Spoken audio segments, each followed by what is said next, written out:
A body weight 48 Newton on the surface of the earth. Gravitational force experienced by the body due to the earth at height equal to 1/3 radius of the earth from its surface. यह option है 32 Newton, 36 Newton, 60 Newton और 27 Newton. यह NEET 2025 का question है। तो करा कि यच height करा कि यहाँ लिख रहा है body to the earth at height. लिखेंगे कि आपका यह फार्मूला होता है G dash equal to G upon 1 plus H upon R E का आपका स्क्वायर। यह आपका फार्मूला होता है। यह जो पृथ्वी से ऊपर जो एच ऊंचाई पर जी का वैल्यू होता है। तो यह क्वेश्चन में कह रहा है तो body to the earth at the height of equal to 1/3 अर्थात एच का वैल्यू जो है यह रेडियस जो होता है उसका 1/3 अर्थात 1/3 लिख रहा है 1/3 ऑफ रेडियस ऑफ अर्थ। यानी लिख रहा है radius of earth, radius of earth, radius of earth को आपको आर हो गया 1/3 1/3 G dash equal to G upon 1 plus इसके जगह पर हम लिखेंगे आपका यहाँ आर ई इंटू 1/3 है। नीचे वाले से आपको क्या है यह आर ई है और स्क्वायर इससे यह कैंसिल हो गया।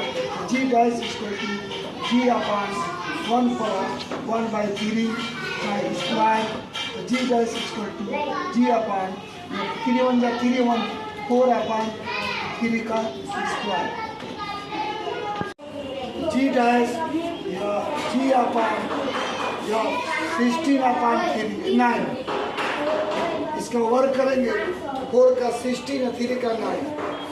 जी डैश तो ऊपर चला जाएगा 9 इंटू जी अपान 16। यह आपका हो गया। यह आपका जी का वैल्यू है। तो जब इसमें एम से मल्टीप्लाई कर देंगे यह भार हो जाएगा एम जी डैश इसका आपको 9 इंटू यह जो जी है वह एम जी हो जाएगा अपान 16। यह एम जी जो होता है यह बॉडी आपका वेट 48 न्यूटन। यहाँ पर हम लिखेंगे यह 9 इंटू इसके जगह पर यह जो 48 न्यूटन लिख देंगे। यह जो आपका है इसे 60। यह जो आपका है जब एम से मल्टीप्लाई कर देंगे तो वह वेट हो जाएगा। और नहीं तो पहले सिर्फ ग्रेविटेशन था अर्थात यह हाइट पर ग्रेविटेशन जी डैश था। अभी दोनों पक्षों में both side multiply by M से यह वेट हो जाता है। तो वेट दिया 48 न्यूटन। इससे कैंसिल करेंगे 48 3 का 48 ये मतलब 27 न्यूटन। अर्थात जो पृथ्वी आप पूछ रहा है कि height equal to 1/3 radius of the earth from surface.